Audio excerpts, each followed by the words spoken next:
Okay, so here we are up onto the workbench with this engine we got off of the local aerator unit. Damage wise, all we have to this engine is the gas tank got pretty dented up. So we may look at our options to bend that out. But before that, I just wanted to kind of give it a start, kind of show you all what we're looking at. And show off some things that I've learned about this engine when I worked on it originally. This one in particular was pretty hard starting. On the front here, off of our carburetor, we do have a fuel shutoff. We do have a carburetor, a choke on our carburetor, and this is a throttle. Not all your small engines are going to have that fine detail, control wise. So I'll give this a start up and just see what we're looking like.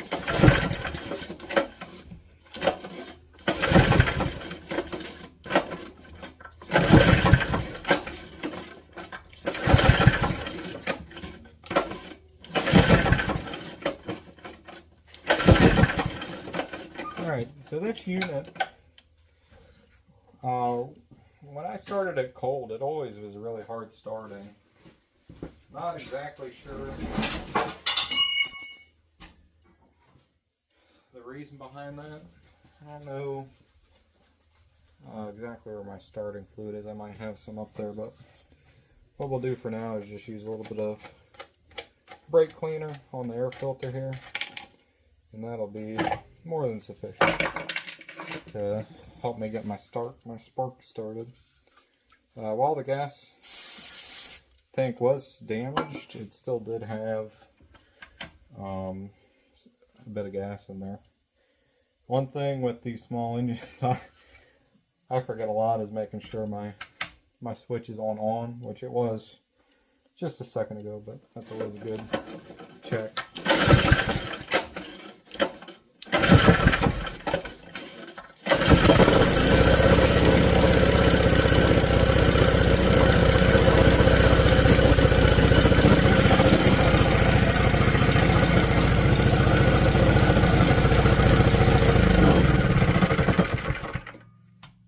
I don't want to run that too long because it's kind of enclosed in the shop here. I'm going to actually open the door.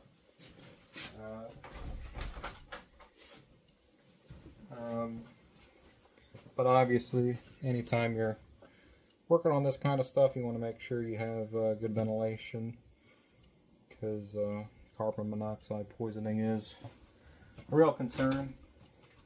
But also in my shop, I keep a carbon monoxide detector.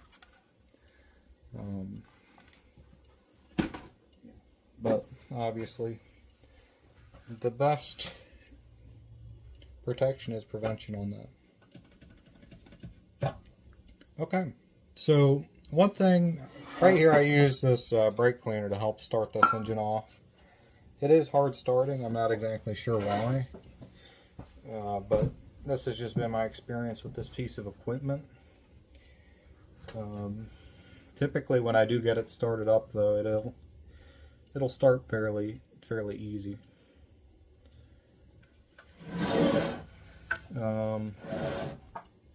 There was some stuff I wanted to demonstrate with this, and so the first thing I did check with this engine, with it being so hard starting, was the compression, which I'm going to show that to you all here.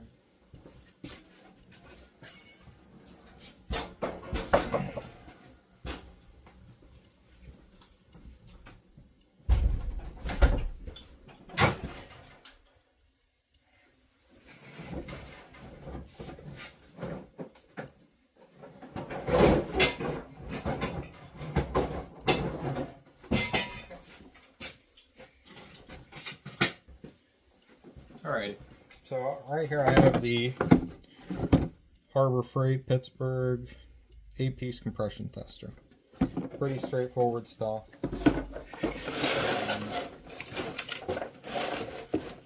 I do a little bit of small engine repair here and there. So I found it worthwhile to invest in a compression tester. I'd say if you're generally just trying to fix stuff here and there, an cheaper way to test for compression is just use a little bit of starting fluid. Even if you don't have gas in the unit, you use a little bit of starting fluid and you can get it to kick off a few times. At the very least, you'll know you have compression and spark. Okay. But what I'm going to do is demonstrate how to use the compression tester.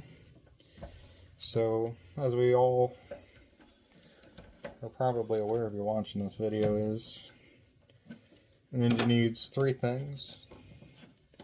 It needs air, fuel,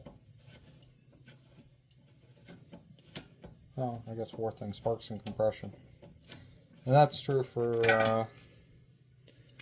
both 2-stroke and 4-stroke. Okay, look at this spark plug. It's a little blackened. Makes me think it has a little bit of oil. But it's not too bad where I'd worry about it. A little bit of soot deposit. I'd probably give that a little bit of a brush up. I got a steel brush here. I'll just give it a little brush while I have it out. Never hurts.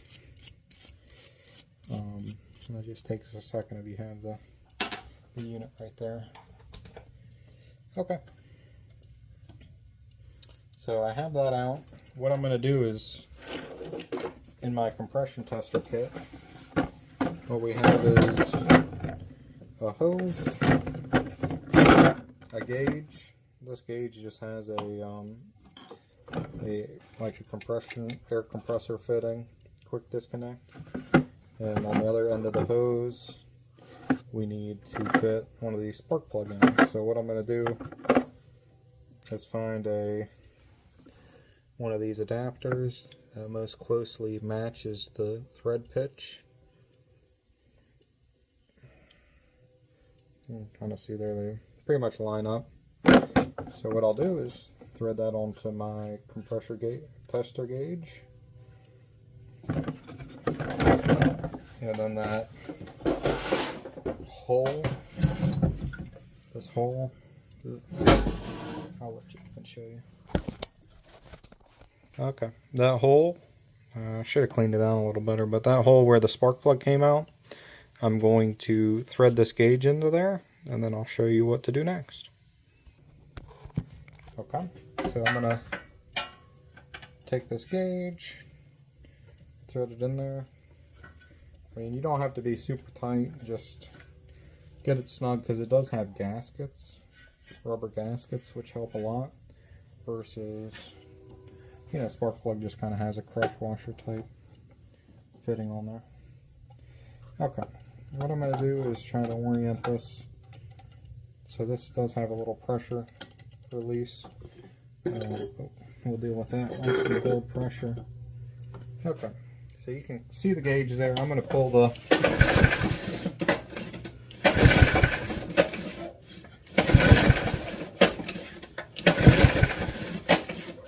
okay. So there we are. I only got up to 90 psi, as you can see on the gauge. I hit decompression. Goes down. It makes it easier to remove because that'll hold pressure a little bit. And just the gauge part. So you don't want to store it with pressure in there, you're going to damage your gauge. One thing I did notice, normally you want to be closer to 120 psi-ish. But my philosophy is that this unit, 90 should be sufficient to start it. But like we said, this unit's hard starting. Not exactly sure why, but a lot of these small engines have on the camshaft, they have a little centrifugal piece that's a decompression. So what happens is when you're starting your engine on an engine, you have a compression stroke, which that can make it really hard to pull your flywheel. So with this decompression stroke, we can bump one of the valves. This is kind of like a valve. This is from, I think, a motorcycle. But on our camshaft, we can bump a valve just while we're trying to start it, and that'll help release the pressure and make it a lot easier to turn over, so that we can start our combustion cycle. And one thing with those, that piece of the camshaft is centrifugal. So once it gets up to speed, it'll kind of work its way out, because it's, you know, centrifugal force is imaginary, but you got it kind of kicks out and it'll hold open, and then it won't be bumping this valve open. So on startup, it'll be, you know, it'll kick it out, make it easier to start. So something I want to demonstrate is I'm going to remove this pull cord assembly, and I'll chuck a drill onto something. There should be a nut that holds that flywheel on. I could probably chuck into that and turn it over with a drill, electric drill, and we can see that our pressure will be higher. So I'm going to demonstrate that just so y'all can get a visualization of that.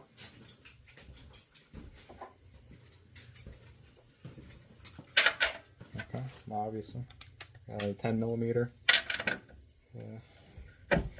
So to make them easy to lose, you got to have them on a lot of components.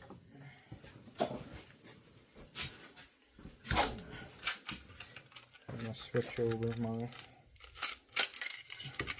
parts bin, because I want this engine to remain mostly intact, so I can have the potential to sell it. Because, you know, it is hard starting, but it is a good Honda engine, so they do hold their value pretty well.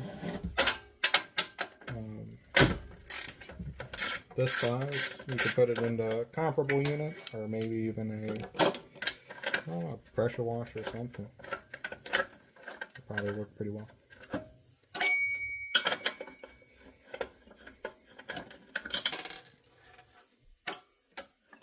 Okay, so there's our clutch assembly, or, you know, pull start assembly that goes into our flywheel. And here we see we do have a nut. So what I'm going to do is try to chuck an impact wrench onto it and see what kind of pressure reading we can get now.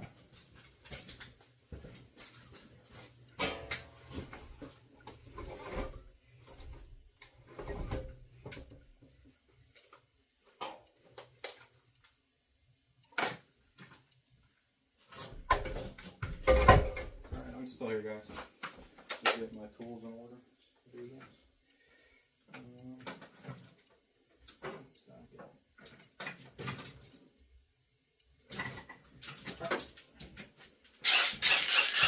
Rocking the Ryobi impact wrench in the Pittsburgh sockets. Not super fancy, but certainly gets the job done. And I don't do this professionally. It's just really just a hobby. You know, part of the reason is that I feel like we're in a throwaway society in most parts, and I'd like to kind of influence and change on that. By fixing stuff, maybe showing others how they could fix some stuff too. Okay, I got you focused in on the the compression gauge there. We saw that pulling it manually by hand, we achieved about 90 psi. Like we said, our target would be closer to that, 110, 120 psi. So we're gonna do this with the drill and see kind of what we get. See.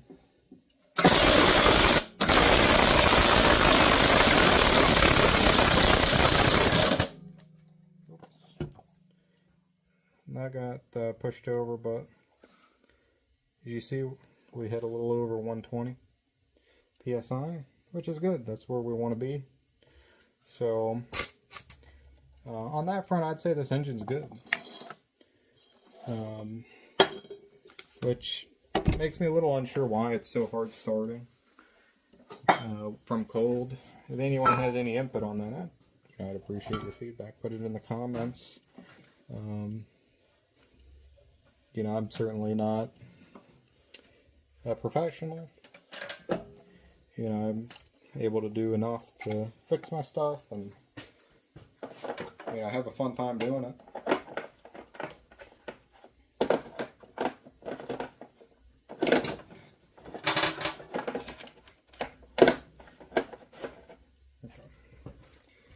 What I'm going to do is get that adapter for the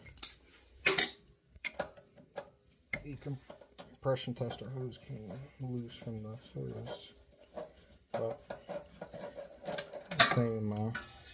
same socket for the spark plug fit on it, so it's pretty quick. I'll be able to get that out.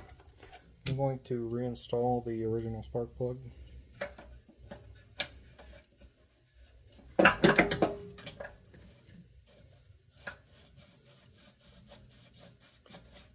Spark plugs, always like to get them seated and most of the way on by hand, and then just give it a little bit of a tighten, just so we're not damaging anything.